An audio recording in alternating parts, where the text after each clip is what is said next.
it is my time to go. Like, I got this. I pulled out my bit of paper and like reading out my rugby speeches, and I'm like, you've got this. Now it's actually my time to do something. All Yeah. right, put me in, coach. Why do you parent like that? Kia ora, everyone. I'm trying something a little bit different today and have decided to not script this beginning part, which I have been doing every other week, but I was listening back and it felt a little bit inauthentic, even though it was my words. Just the way I was reading it sounded a bit robotic. And so this week I'm trying something new, being a little bit brave and deciding not to script it. So here I am coming to you live from my very proper podcast studio of In My Bed. To start off, obviously, as per usual, a huge thank you to Bear and Moo. I know they've been sponsoring all of our episodes, so potentially it sounds to you guys like I'm just reading off an ad script or whatever, but Bear and Moo have genuinely been such an incredible support to me in starting this podcast. They jumped on board right away. They were super into the idea. I just sent them an out of the blue email saying, hey, would you be interested in sponsoring this? I'm about to start this. Hadn't even launched yet. And they were straight on board, so behind the idea, and have been so supportive the whole time. So through supporting them and using our code, you're supporting the podcast, but also it's just a really awesome New Zealand mum-run business who clearly gets behind other New Zealand mum-run ideas. And I think if you're going to put your money anywhere, put it into Bear and Moo. And as per usual, if you use the code WDYPLT10, WDYPLT10 at checkout, you get 10% off any non-sale items. And I really encourage you to do that because they're just a really great company and I love them. So I hope you don't need any more reason than that, but I love them. I also just wanted to say I'm super grateful for all the listens and downloads and love on my episode with Renata last week. It is the best that we've done by far. So just thank you for all the downloads and the love and the messages and the subscribes and the reviews. And it's just like, it really is every time I see the numbers going up or someone interacting with the content or engaging with what we're talking about, like, I genuinely notice it and get really excited about it. So thank you so much for that and thank you for being here. I also have a small apology for something that I missed last week, which is I forgot to do a trigger warning last week, which I'm so sorry about. It's something that I'm really passionate about doing and I forgot. And there was some tricky birth chat and I'm really sorry about that. And I hope that nobody got triggered by that kind of conversation. But I assure you that in the future, if that does happen, if there is chat that is tricky or brings up specific tricky content, that I will put a trigger warning up top. I just completely forgot to do that in amongst the chaos. So very sorry about that. It won't happen again. I hope that it didn't affect anybody too much. There's no specific content warning today, but there is a little bit of swearing. So if you've got little ears around, maybe just cover them. Nothing too crazy, but I don't know. I don't want to get told off for anyone's children's hearing swear words for the first time because of me.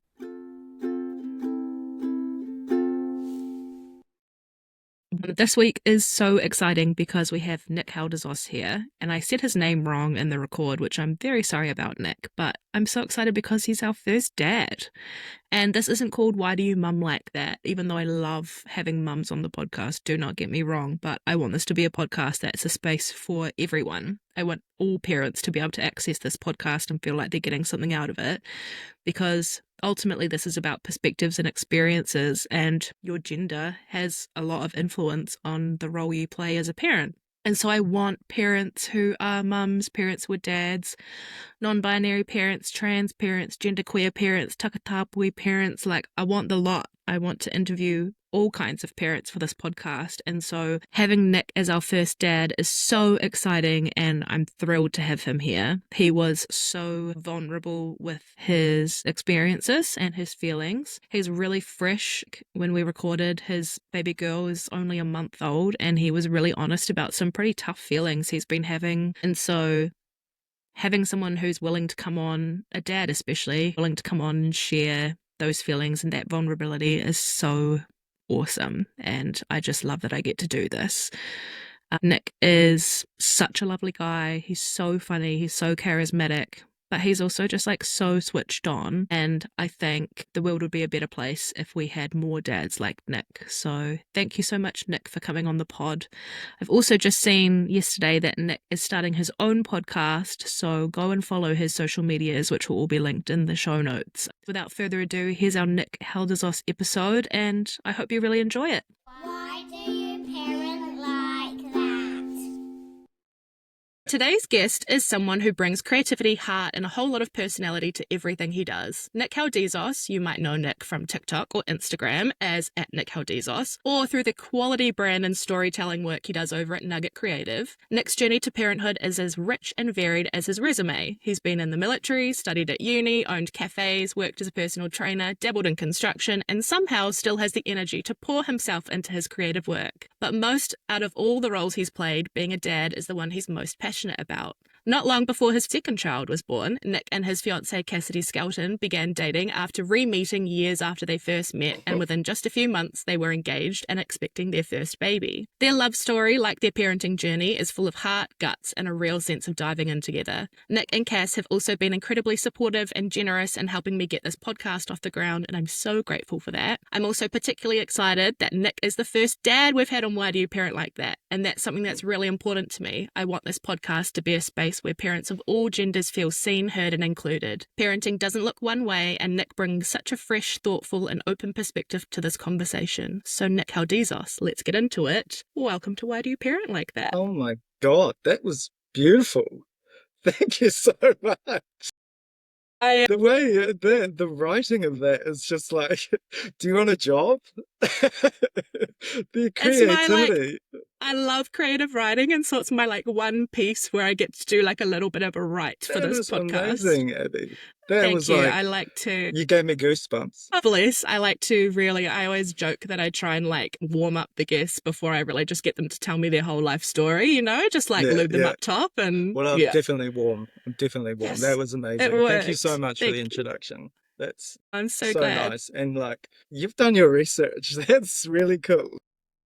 Well, I know your fiance. For those who are listening, Nic's fiance Cassidy and I grew up together. We spent the better part of ages, probably 9 to 13, attached at the hip. And so when obviously I've been following her journey through social media, and when I wanted to start this podcast, I sent her a desperate voice message, even though she was a week postpartum, being like, how do I do it? And she was like, just do it. So yeah, Nic and Cass have been so, so helpful to me, and I'm very grateful.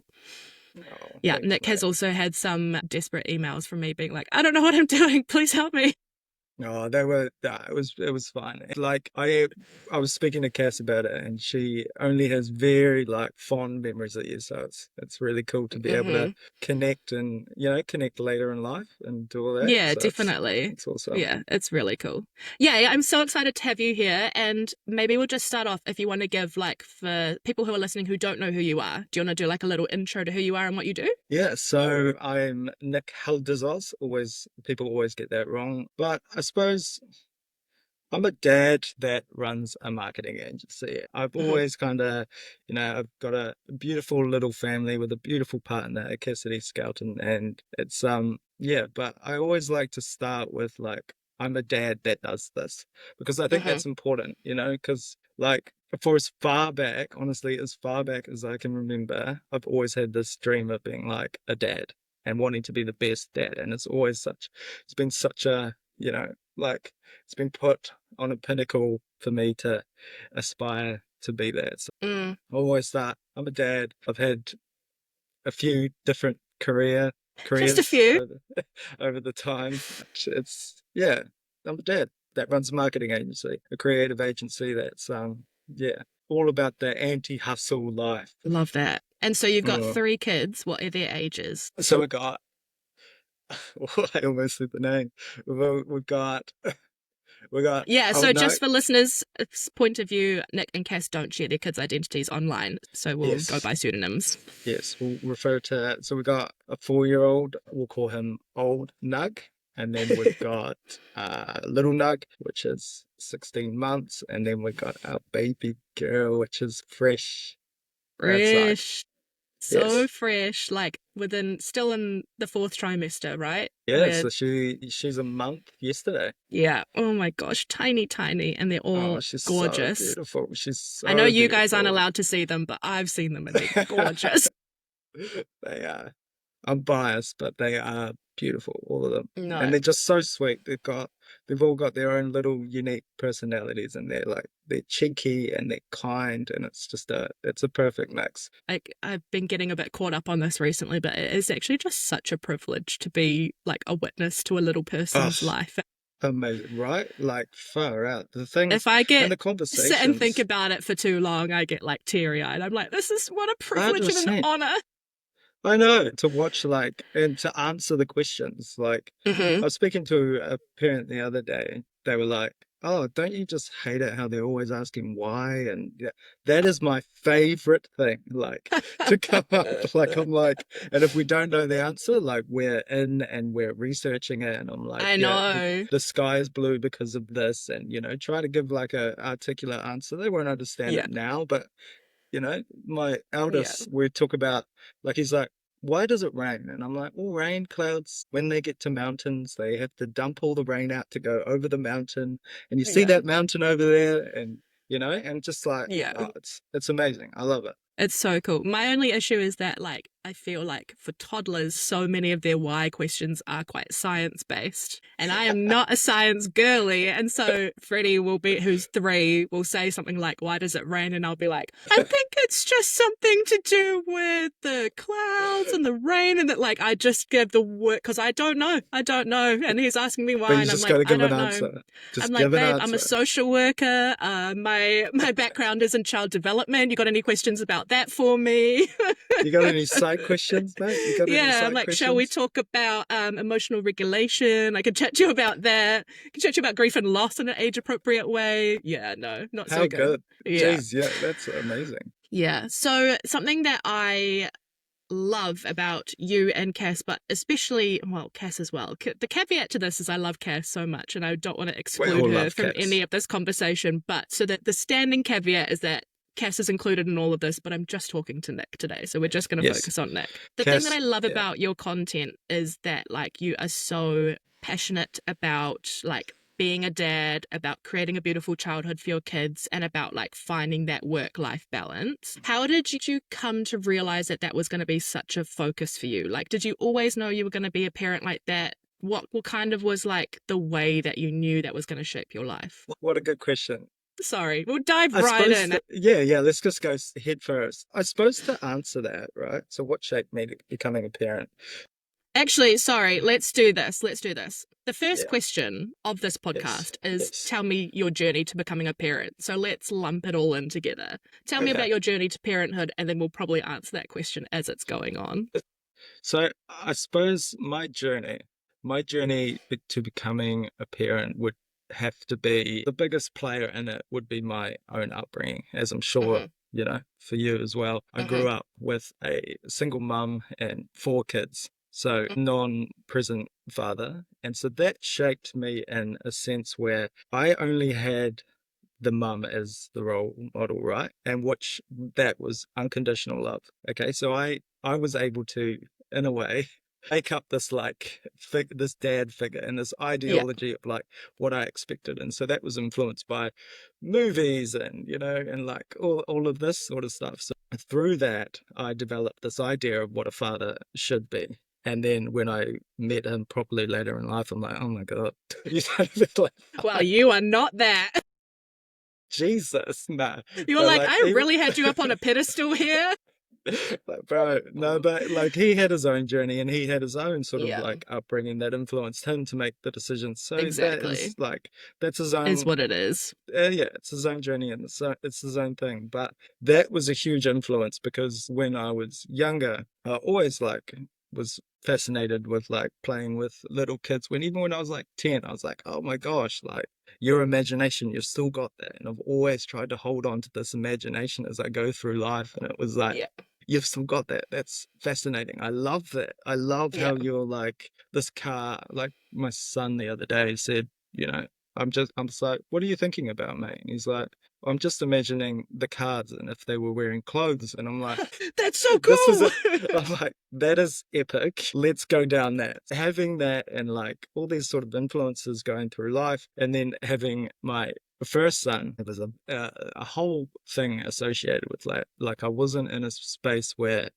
I was ready for children. I was Mm-hmm. going through a huge depressive period, and Mm. like so that again influenced. And as I went through that, and as his mum and I separated, like I went through a dark period. But I kept holding on to this ideology or this vision of what I was like as a father. And even though I was going through it, that little boy gave me so much joy every time, Yeah. and like I talk about it now, and it's like it was so real, man. Like Mm. he was like that was the light going through that, right? Yeah. And so holding on to that, and then you're not with them all the time, and so that influences you again. And What then when was you the have split like? How often did you have him? not very often, like I Yeah. think it started off like 2 days a week and then every Mm-hmm. second weekend. So it Yeah. was hard to navigate.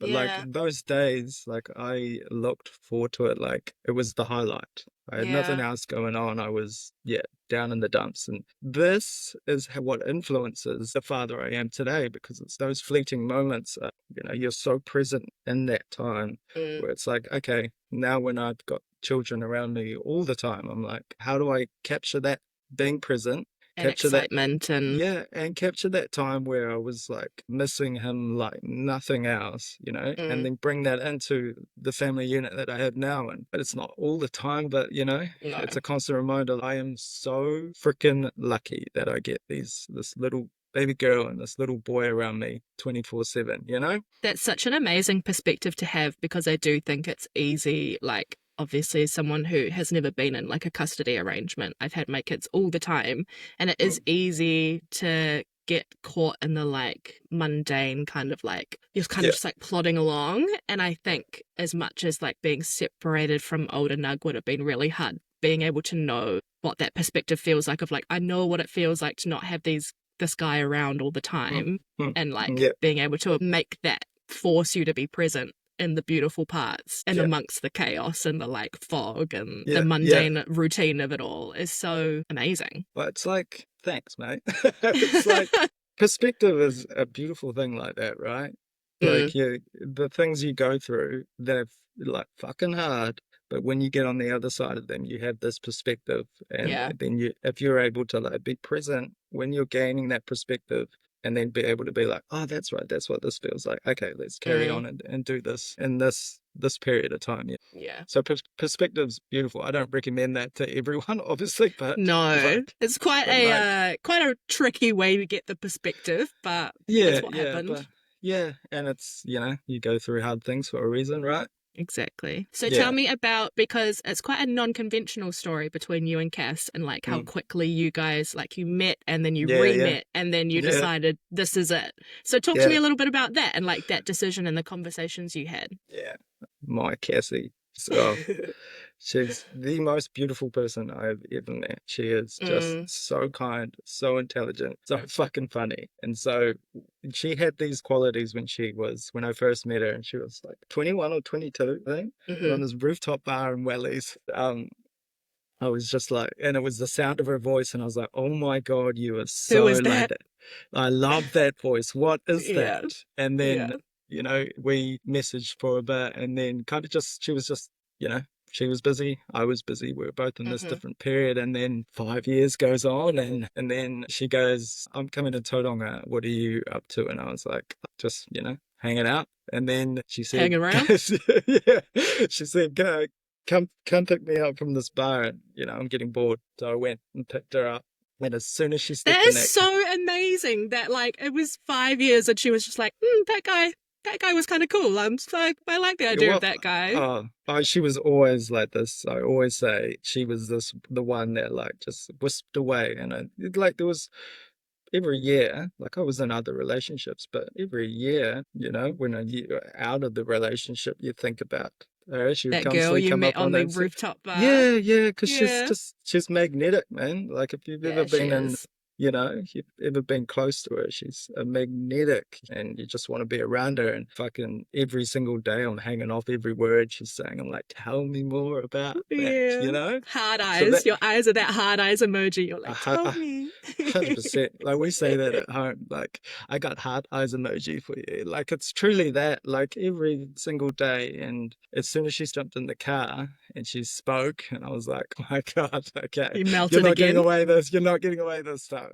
And so yeah, and I had been holding on to a ring since I was like 7 years old and I knew within a week, I was like, Mum, can I have that ring? I absolutely adore this lady. She's everything.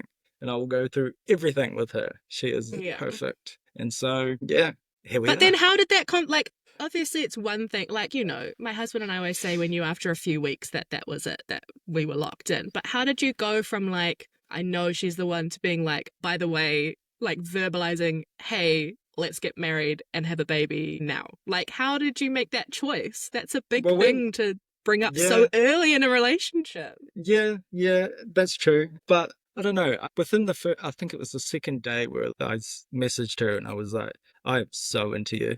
Like, I am so into you. And then within a few weeks, it was like, I love you. The decision, it wasn't a hard decision. It It was didn't really feel just like like, a I had big, met, you know, like it felt natural. yeah. And like you know, when you meet a new friend and you're like, wow, I feel like I've known you forever, you know, Yeah. it's that same sort of thing. And I was like, I could literally, like, hand on my heart, be sweet as with being with you for the rest of my life. You are just so much fun. And It's so it so wasn't a hard nice. decision whatsoever, you know? Yeah.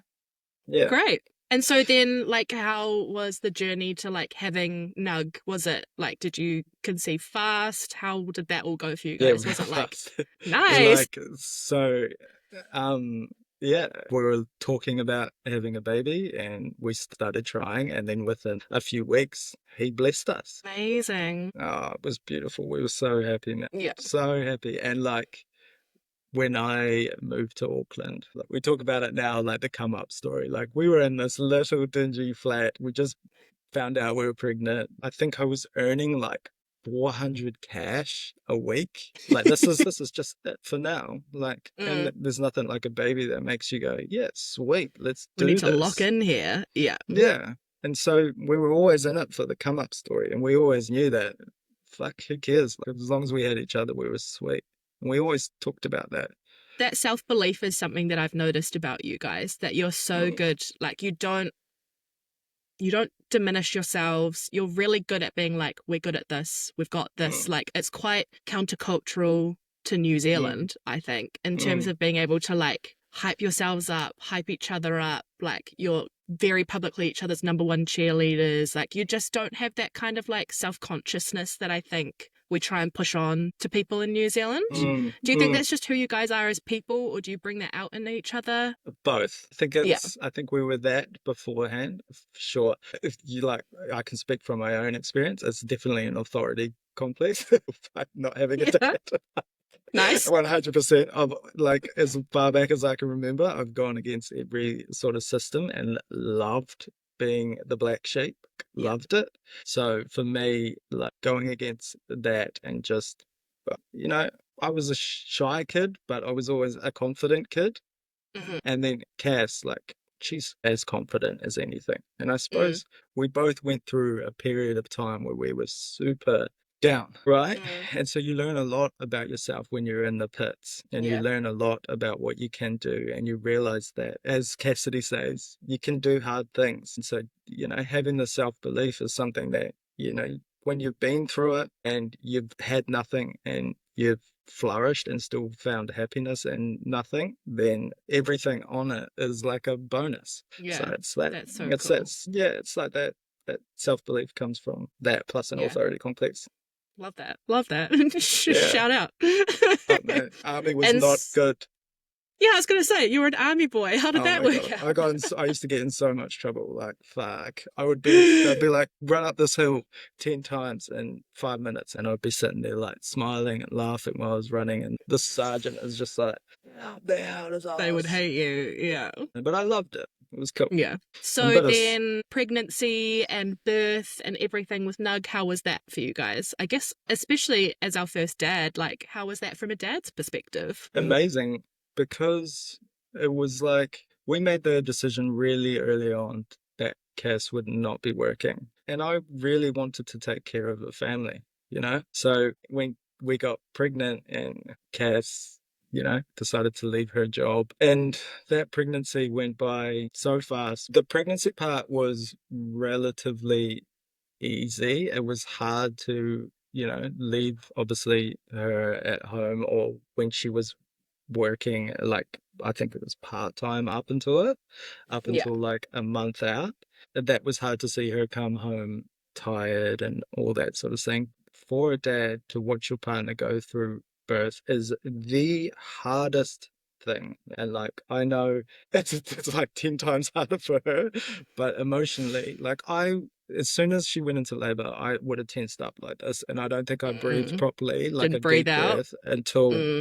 the next morning. You know, Yeah. I was so like, okay, what do I need to do? How can I ease this process? I can't give birth, you know, I can't do that for Yeah. her. So how do I figure out, all right, how do I become useful in this situation? And I'm always looking for Mm. something to do. So we went in to the birth, you know, I was had the timer out and doing all that stuff, making sure she was drinking water. We went Yeah. into the hospital. I set up like this because I really wanted it to be nice and comfortable for Cass because she wanted a home birth, but we couldn't get it.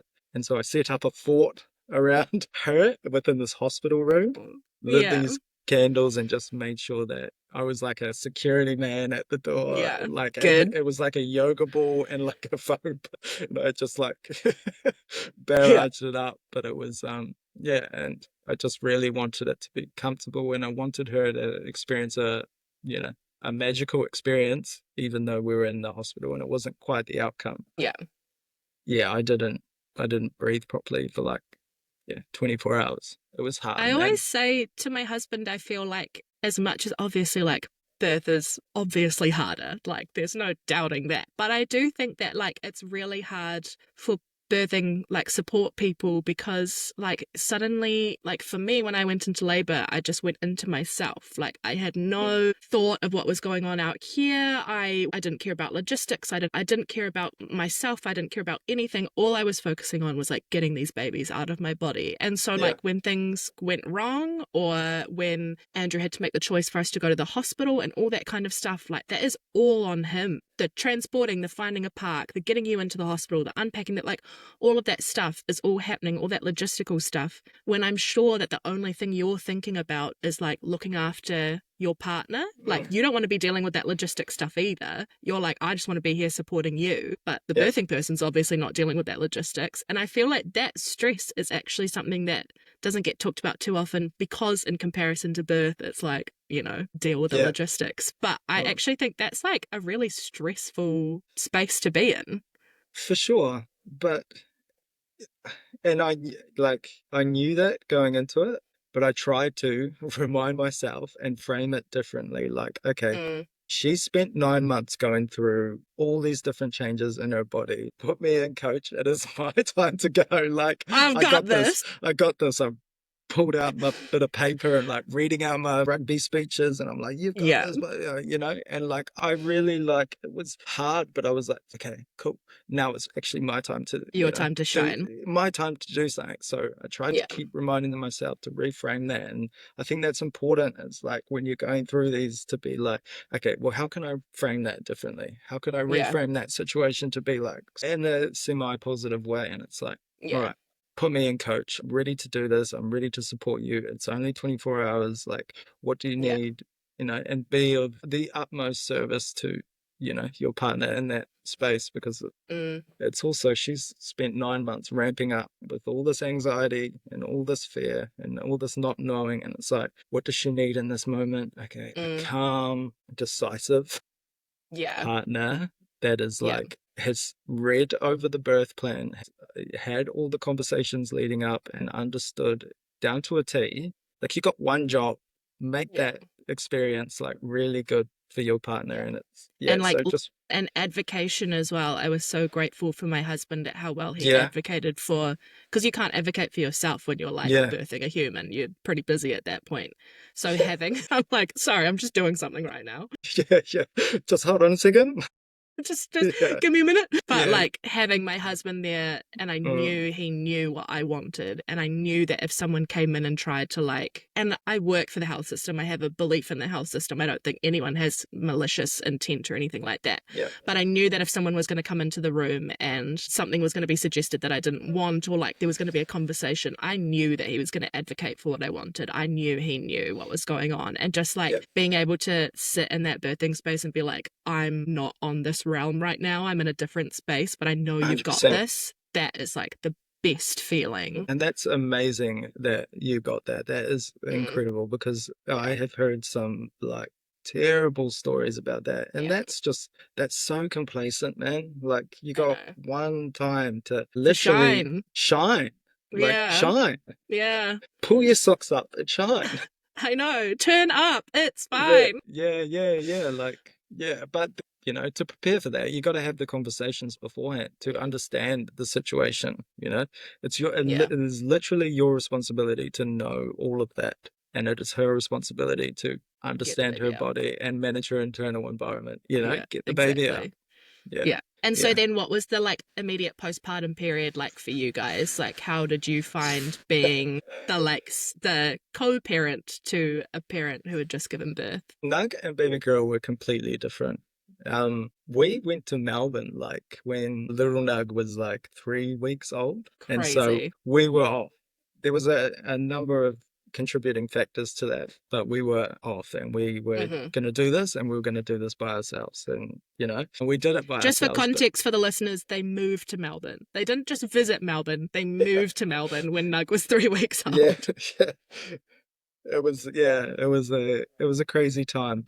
Again, as a co-parent, like, because baby girl and Nug were so different in the fact that Nug was bottle fed. That first period, I could do a lot of, helping out, and I could be of use and, manage band, because I had big Nug first. Like I understood how to change a nappy, and I understood what came after this process, and, and all these things. So it was like, I was going into it with a different perspective. Like, I know it's not ideal in a family situation for there to be like multiple co-parents and blah, but like, I know that your situation perhaps wasn't the most ideal, but the idea to me of having a partner who already knows what they're doing, that sounds amazing.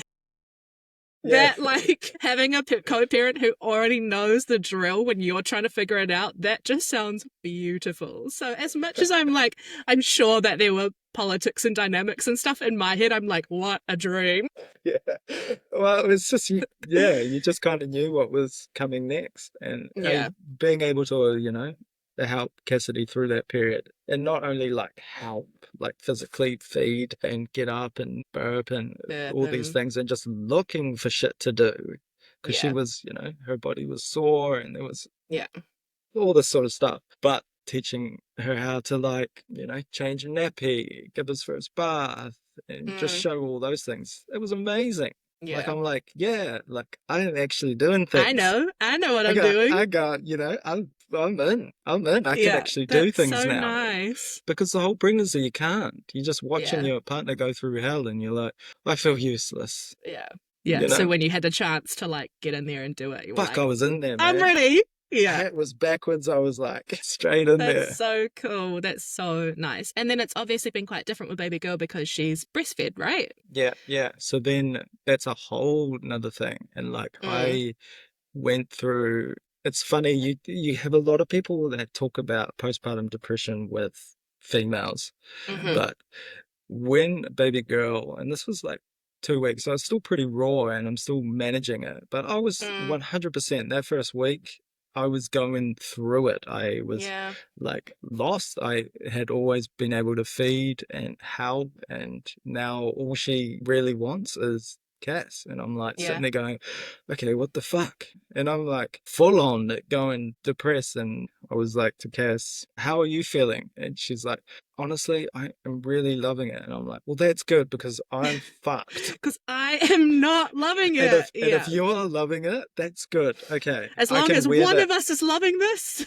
I can wear that responsibility for a bit. Yeah. Like, and then we talk about like, but Cass is so good to be able to talk through and like understand my feelings and able to articulate them, so I have ownership of those feelings, you know, and like, yeah, just figured out and strategized and managed, you know, routines and stuff. But full on, I was like, and probably still like left over now, like a little bit.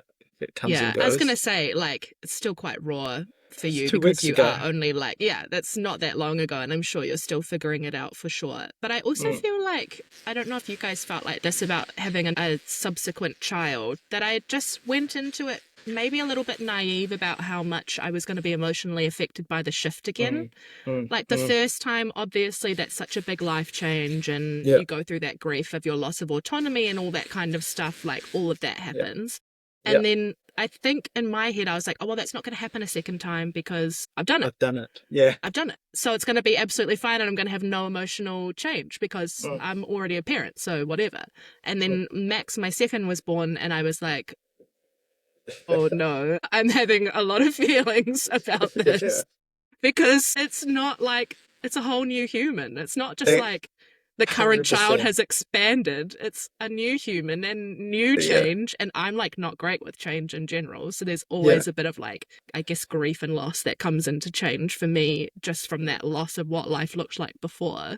And I think I wish I had, like, someone had sat me down and been like, no, having a subsequent child is also a really big life change. Like, and it seems really obvious, but it really hit me. Yeah, that's a beautiful way of putting it. Like the change that, because you're like, oh, I've done it before, you know, and I understand this. And then I always think like the weirdest period of time is that one where the baby comes out and you put the clothes on and then you're like, holy fuck, there's a new human here. Okay. Yeah. What is this human like?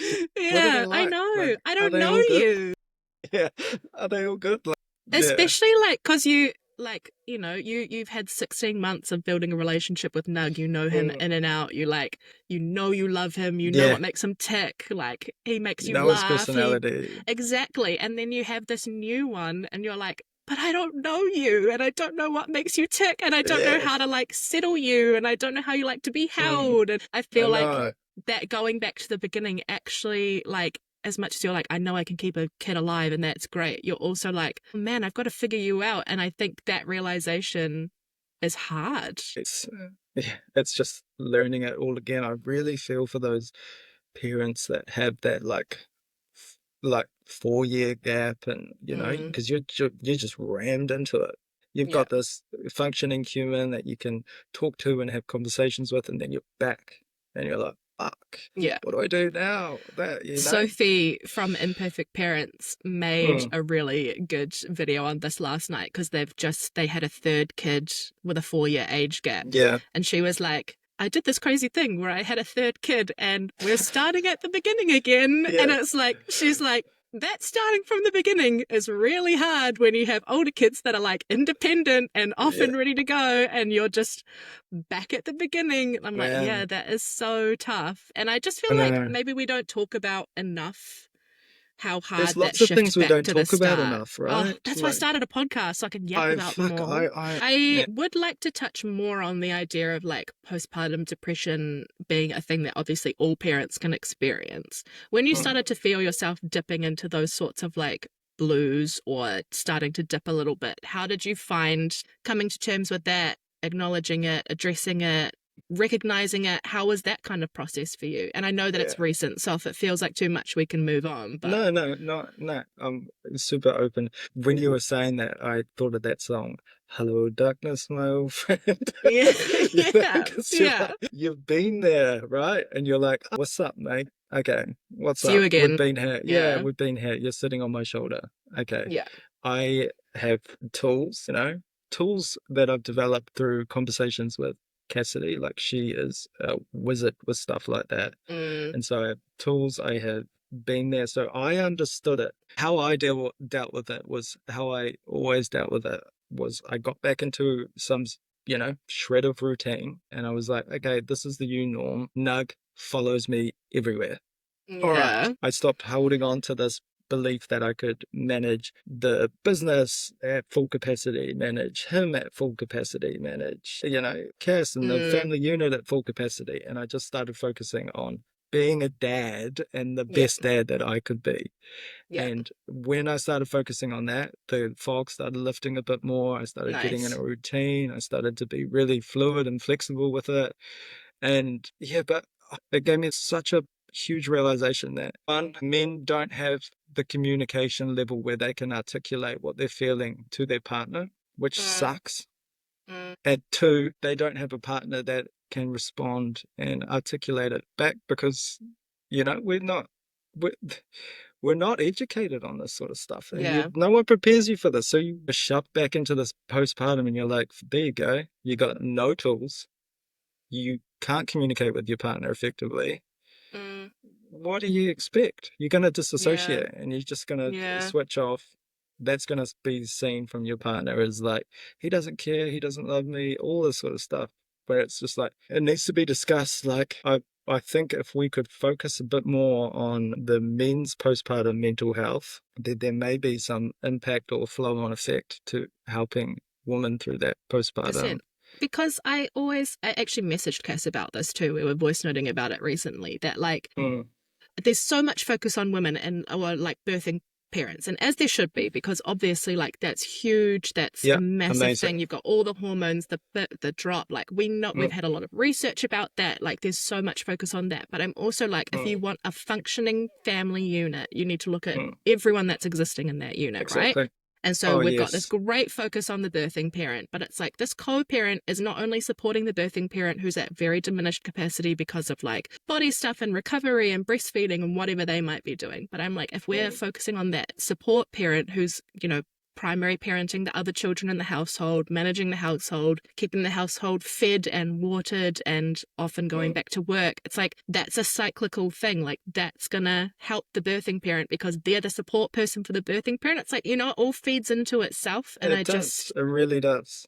Yeah, I feel like it really does. Our whole conversation is like, we need to talk about this more, but that is a thing that I just think there needs to be more focus on that. Yeah, like we have this client, right, in the postpartum space, and I put up two posts. They went massively viral. One of them was around, postpartum rage, and every single comment, this was like probably 4,000 comments. Every single comment was, my partner played PlayStation all night, so I went down and threw this, in his face and showed him what it was like to be up all night. It's like, there's that. And then there's the other one that was around, your postpartum body and changes that affect women through that. That had like 14,000 comments. Yeah. And they were all like stuff you wouldn't even like. I know. Not just feet growing, like this came back, I've got no hair, I've got all these things. It's crazy. It's wild. And so you've got these two people that are going through everything. One's disassociating. The other is going through absolutely hell, doesn't even have ownership of her body anymore. And so there just needs to be like a conversation around. So like how have you guys managed that? If someone's listening to this right now and they're like, I resonate with this so much, what would you say to them? Give me a specific. What do you mean? So like, say someone's listening to this and they feel like their partner's disassociating. They're in the postpartum period and they're like, my partner's pulling away, and now they're suddenly realizing, oh, he might be having some big feelings. Like, what would you recommend to them? That's such a good question. Or what's worked for you? Yeah, I suppose, well, if you look at a family unit as like a house, right? The nails are the communication that hold it all together. I'll talk from the guy's perspective. If I was disassociating and my partner came in, I would jump in the seat next to him, be interested in what he's interested, then open some sort of communication line. Because if I come at him with like this confrontation, it's just two butting heads and the energy will not flow where it needs to flow. There needs to be some sort of like, okay, we're here, we're doing this, and then we can start communicating. Because it's so hard to reach them when they're at that point. Like, disassociation is no joke, man. Like, so it's like trying to pull someone like down again, like, and like come back. Yeah, and in terms of like energy, like if you're trying to pull in combat, like you need to get on board and flow with that and then Yeah. take it where it needs to be. So I would meet them where they are and Yeah. talk about it in a like very open way and always I would say I'm feeling this way, not you need to do this. Yeah. I am I feeling like this. statements. Yeah. I am this. This is what's happening in my body. I Yeah. am, going through this and this is what it feels like. How can we manage that? Or what would you like? And Put I it do in. feel, especially immediately postpartum, in a partnership, the roles get so separated and so Mm, distinct, especially in a yeah. house with multiple children. It very much for us became I was with the baby and Andrew was with the toddler. And we were almost ships in the night at times, Yep. just with how I would be asleep next to her and he would be with the toddler and then the toddler would nap and then I would wake up. And so coming together and being like, hey, this is what this is like for me right now. What is it Mm, like for you right now? Because you're actually, for a little bit, not even living life alongside each other for a little bit while you're finding that routine and the newborn chaos is still happening. So yeah. being able to sit down together and pull back together is quite important. Yeah, exactly. And like we make it a non-negotiable every night, whether it's 5 minutes, 2 minutes, 10 minutes, Yeah. to just have a recap of the day and be Yeah. like, and then like a forward approach to the day coming. So Yeah. that's something we've always done, and with something where there was the non-negotiable to carry on doing as parents is like check in at the end of the night, whether it's Mm. I can fit it 2 minutes in, like such and Catch such up. Let's as go. yeah, yeah, yeah. Yeah. And then also we've done this Sunday meeting where it's like a recap of the week, highs and lows, and and go through that, and yeah, and then just like gas your partner up, man, Mm. for the most minor thing. Like, wow, you wiped that bit of the bench, amazing, bub, Nice epic. one. Like, oh, That like you, intentional connection is so essential in yeah, especially parenting new babies. Because I yeah, just feel like you just pass each other by if you're not taking those yeah, moments to be like, hey, you're hot and I love you yeah, and you're a great co-parent and yeah, I'm and so that glad that little. you're the person I'm doing this with. Yeah, yeah, exactly. And it just needs to be the smallest little compliment. You can Mm, see the shift in their face. Or else the alternative is it just becomes a pissing contest. Like I have had yeah. the hardest night. And like where's that gonna go? You extend that Yeah. bit out over a period of like a year, Yeah. 2 years, it's Exactly. going. No one wants to get into a Exactly. pissing contest. Yeah.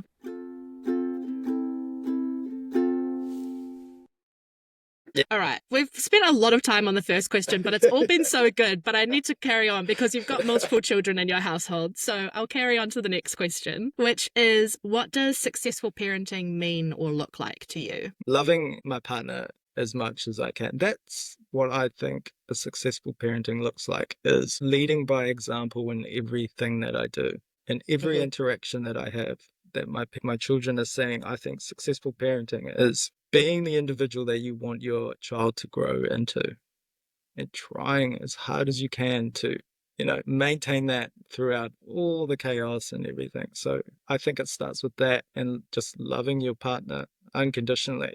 What better example than that can your children see? You get It's the like the empathy, biggest the gift you could give your kindness. kids. Yeah. Yeah, and it's so for me, it's not even about the strategies or whatever. It's about, okay, how can I lead by example and be the best human that I can be in that moment? Yeah. If myself and Cass are having a disagreement and the kids are in the room, it's like, okay, how can we establish good communication skills for these children? Argue, disagree, resolute, and they've seen the whole picture rather than one. Yes. Yeah. So it's like it's all, yeah. I totally agree. And I, like, obviously, as someone who's worked in children's social work, I think so often parents are prone to having disagreements not in front of their children. And, like, Mm, obviously, if you're going to get like aggressive or physical, or, the caveat is that if it's going to be a very toxic argument, take that away from your kids. But yep. if you can sit down and disagree with each other in a respectful and communicative way and then resolve that in front of them, Oh, my gosh, that teaches them such good life skills and makes them what a not gift, scared of right? conflict. Yeah. Yeah, yeah, because yeah, it's not all conflict is bad. Like, And kids that are scared of conflict, like they get scared to get told no, so they get scared to try things.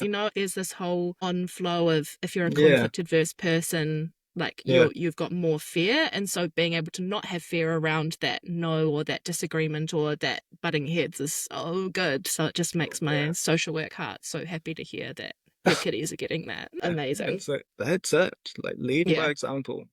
yeah, Love your partner unconditionally and show yeah, them all the facets of how to interact with humans through you. yeah. That's Yeah. amazing.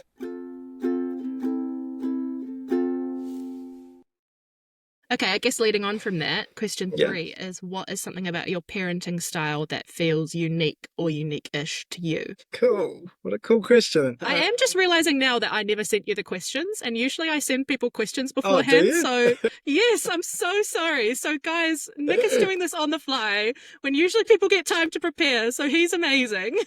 I'm so sorry. No, that's fine. No, easy as. Repeat the questions. What is something about your parenting style that feels unique or unique-ish to you or to you and Cass? I feel like that's such a good question, and one I need to think. Yeah, that's fine. Take your time. Other people have Like, had time to think before the podcast like I recorded. feel like I feel like a couple of things that come straight to mind is like how playful we are with each other. Like we dance in the Mm, kitchen. We always have. I feel like we're super playful and mm, we don't take anything seriously. Like nothing's yeah, that serious. yeah, And we're super fluid, mm, fluid in our approach to everything. If that doesn't work, and then let's change it. Like if the situation isn't working, then let's change it. And a high level of communication and understanding with our children, like looking at them as humans and not children, yeah, it's being real conscious of how we're speaking to them as, as babies and then as toddlers and understanding that mm, that routine and that like seeing them, I suppose, is what it yeah, is. Is like yeah, seeing them for the like who they are and what stage they're at and yeah, understanding that that is a big deal that you've taken the milk bottle away from them. Like it is, it's huge. It's like the yeah. biggest thing. It's like us going It's the through a biggest thing that's breakup. ever happened to them. Yeah. Like, what? You're taking my milk? Yeah, Why? Why? absolutely. Like, I want to go outside. You're trapping me. Yeah, So seeing that that is where they are and it's not minimizing it just because they're a child and understanding yeah, that that is just as big as you going through a breakup, yeah. you know? Yeah, pain is subjective. You only know as much pain as you've been through. So if the biggest That's pain you've fucking good, Abby. Get it. no biggie. Soundbite, put that on reels, blow it Yeah, up. there it is. There it is. Oh my God, I expect a quote post coming out of that. That's gold. Thank you. Blow it up, everyone. No, but I do always think that like, for someone who's had a really privileged life and then something happens to them that to someone who's had a really tough life is going to look at it and be like, that's nothing. But if that's the Yeah, hardest thing you've ever been through, yeah. like that's the hardest thing you've ever been through. That is exactly the same as what you're going through to them. Exactly. And so, yeah, I always think that about when you're like, you're not being able to go on the trampoline right now is fine. You're going to be fine. But for him, who's lived this like It's lovely, like, blessed I've life, and never. he's like, Yeah, this is the worst thing that's ever. And like being able to get down and be like, I understand that this is really yeah, hard for yeah, you, instead of yeah. being like, oh, get over it. Like that's actually teaching them that their emotions are something to be respected and that like their Valid. feelings are valid. Yeah. And having an adult, someone like the person that you look up to the most and the most important person in your life saying, I believe you and I see you and I understand you're feeling like this. Like, Yeah. how affirming for them. And imagine that extended over like a lifetime. Yeah. Imagine what that kid's going to be like as an I adult. Like, know. yeah, I'm no, so these feelings are. excited to see like our generation of children grow up and I see what they're know. like as adults. They're going to be I so know. like well adjusted. I know. It's such a beautiful era that we're heading into. I feel like there's going to be like doomsdayers about AI taking over and all this sort of shit. But it's like, I feel like we are truly entering into a golden age of like consciousness. Like we are Mm, so much more present than our parents were, and and we don't have lead poisoning, so That's a huge bonus. What a bonus. We've all got microplastic in our brain, but we don't have lead poisoning. So, we're good. So checks we're and good. balances. Yeah. We'll just get better. Hopefully, they'll have nothing in their Exactly. brain. Yeah. Yeah, that No, would be it's- so it's- nice. I feel like it's a really exciting time to be a parent, and I just love it when like you've got this older generation. It's just like, no, you tell them no, you tell them no, don't do that, and it's like, nah, mate, that's like Yeah. not what you do. Yeah.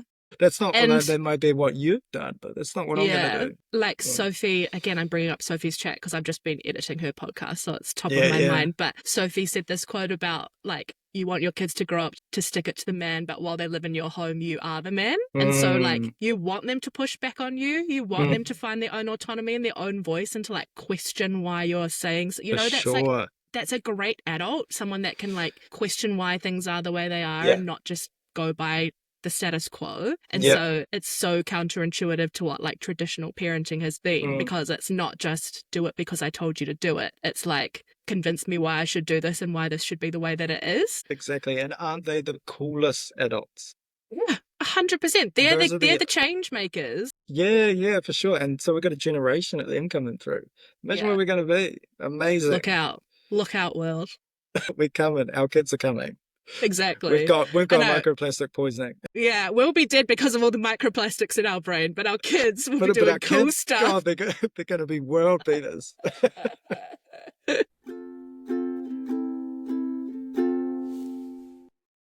On that note, that cheery note, we'll move on to the next question, which is, what has your biggest what the was that moment been since becoming a parent? What moment has made you go, what the was that? Yeah, I love a good 3 a.m. both kids up, and it's just like, and I just look at Cass, we're both up. I've got like, I'm doing something, she's doing something, and I just look at her and like, what the fuck? Yeah. So we just, in those moments, it's funny because we've just been sitting there like pissing ourselves. So we lived in Yeah. a studio apartment in Melbourne, and we're to settle Nug, we ran like this far down the kitchen and then Yeah. back, and we were just running laps.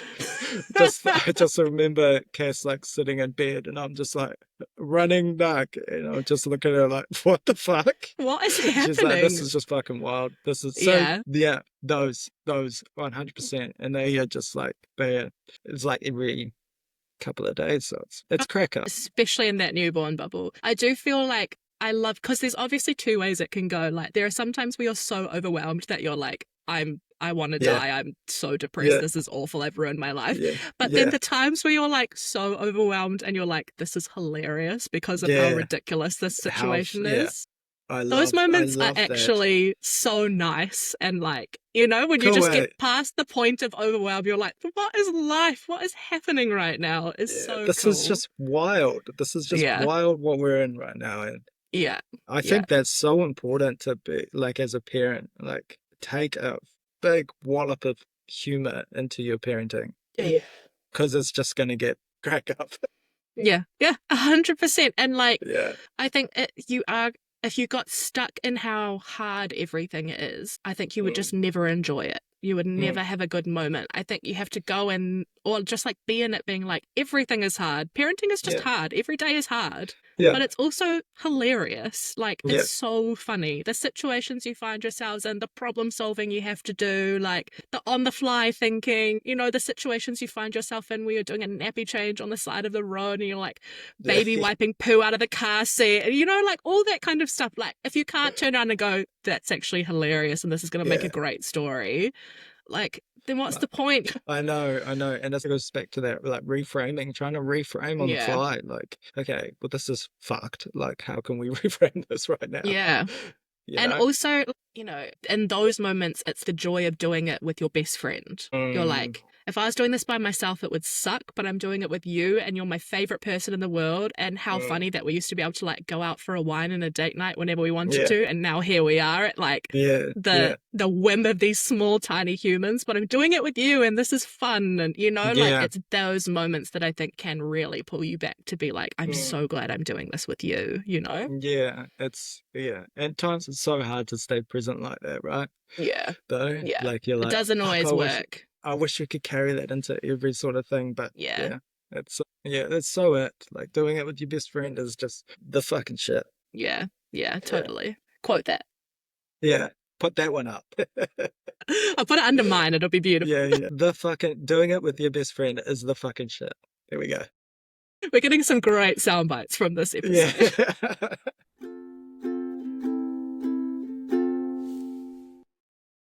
The last question, we've made it to the end, is if you were listening to this podcast the day you became a parent, what would you want yourself to hear? Oh my God, Abby. That is so cool. How old were you when you became a parent? 28. Okay, I'm so you're 28 now. self. Man, you're a young 33, mate. Looking good. Thanks, mate. It's the blue shirt. Yeah, it's good. Yeah, well, it's your 28-year-old self, fresh day, old Nug was born, you just became a dad. So different. They're all so different, aren't they? Each child. Yeah. Bonus points if you want to do it for each day each child was born. Okay, let's do that. Okay. I would have loved if I was in the pit of like that period of time of someone was just like that, whatever you're like, all that stuff you're facing right now. Because hold on, let's do a side note. The amount of shadow work and inner child work that just comes in, slaps you in the face when you have a child. It's just like, oh boy, immediate. Holy shit. Okay, so with that, having like first nug, it would be, you're doing great, mate. Listen to that intuition because it is right. Yeah. What you're feeling is right.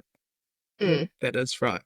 And then nug 2 would be, I feel like it's kind of the same. Like it is, you're doing, like I wish someone would have told me in all those periods of time, you're doing great.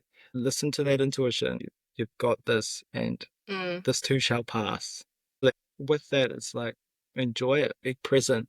Like these are the moments that you will look back on in like a 4 years time where you'll just be like, I went through that and I did hard things, and that created a belief in myself that nothing else I have ever done in my life, there's nothing that has filled my cup more than becoming a dad. Nothing. Like it's so nice. So I guess I have a question on the like trusting your intuition. Did you go through times of not having self-belief or not trusting your intuition? Why is that the advice you would give yourself? It's a narrative I went in with, and I kept telling people around me that I'm sure that we just know how to do this. Like co-sleeping, for example, right? Like that's a deep, that like how much, okay, this is another question. Intuition, right? You know exactly what to do. Okay, like you as a parent, you as a mother know exactly what to do. It's everyone's opinion of what you should do that affects that. So your intuition is correct. Like 5,000 years ago, we did not put children in another cave. No. We had them right next to us in the cave, and they were right next to us, right? That is all you need to hear. We did not let a child cry it out, because then they'd get eaten by a fucking, what tiger eats babies in New Zealand? A kiwi. No. A moa. A moa. Right? Like, where is this narrative coming from?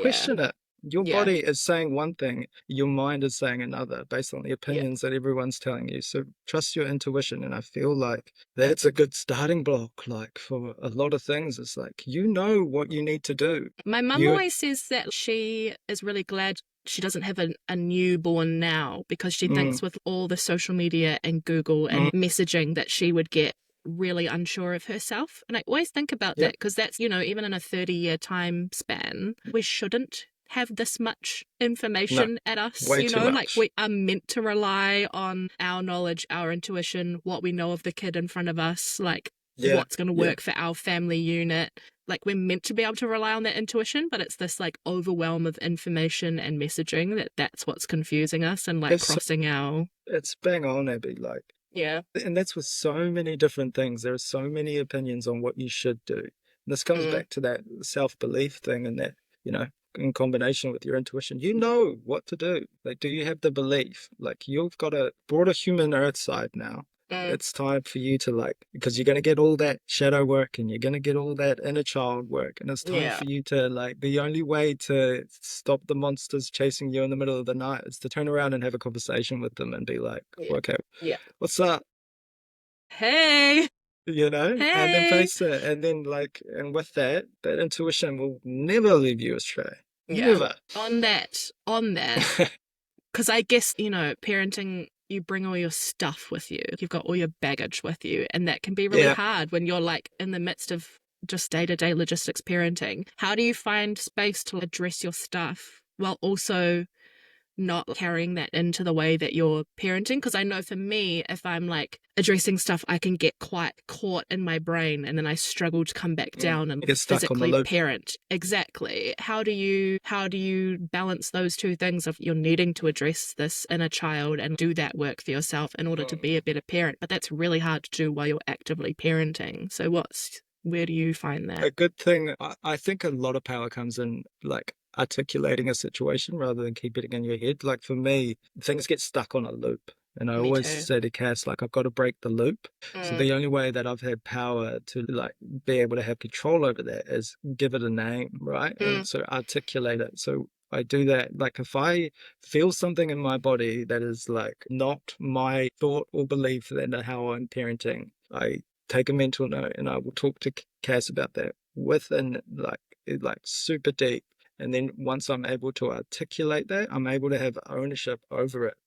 And so from there, I'm like, what would I have liked someone to come and say to me as a kid? That was a big thing for me. It was like working on that inner child and being like, hey, bud, you're all little good. guy. Hey, mate. And just like going into your mind and visualizing, like, you walking into the room and being like, hey, bro, that wasn't actually your fault. You're all good. Yeah. You're actually all good, mate. Like, and just visualizing that, walking into my old bedroom and being like, seeing that little fella on the bed and being like, hey, bro, that wasn't your fault. This is how it should have actually happened, and this is how it should have been, right? And this is how other people are experiencing this. Yeah. You're valid with your feelings. Like, if someone had said that to me, and that is super healing for me, is being able to go in, give it a name, understand where it's come from, go back, talk to myself. And amazing that you can, like, it does. In the process of, like, parenting your kids, you're also, like, reparenting yourself, which is God. amazing. And that is the best gift, right? Of being a parent, is you get to give them everything that you didn't get, and it is so healing. That is so healing. That's why I love it, and that's why it fills me up like nothing else. Oh, the best. Nic, I'm going to let you go because I've stolen your time for so long, and Cass is going to be like, give me my co-parent back. Give him back. She's going to be messaging me like, give him back to me. No, I'm so grateful that you came on the pod today, because this has just been such a valuable chat. And I feel like we were saying before the record started that there are so many resources and spaces for mums or, like, women to talk about their parenting experience and how they've been going in their feelings. And I just feel like there aren't enough spaces like that for dads. And I think through the work that you're doing on your social media, you are creating that space in terms of how dad focused you are. But I think coming onto podcasts like this and being so vulnerable and honest with your experience is just what's going to make that space grow and grow for dads. So thank you so much. Oh, Abby, it's been an absolute pleasure, mate. I really appreciate your time. Thank you. It's been so good. Thank you. Why do you parent like that? I hope you enjoyed today's episode of Why Do You Parent Like That? Why Do You Parent Like That is a podcast created and hosted by me, Abby Harrison. A big shout out to my nephew Thomas and my niece Frances for lending their voices to my jingle, and to everyone who is helping me with their expertise on podcasting while I figured this out. Any resources mentioned in today's pod will be linked in the show notes alongside our sponsors. Please follow Why Do You Parent Like That on your podcast platform of choice, and follow us on our TikTok and Instagram at Why Do You Parent Like That podcast for more behind the scenes and reveals of upcoming guests. If you have a story you think would be great to share, please send me an email at whydoyouparentlikeThatpodcast@gmail.com. Love you. See you back.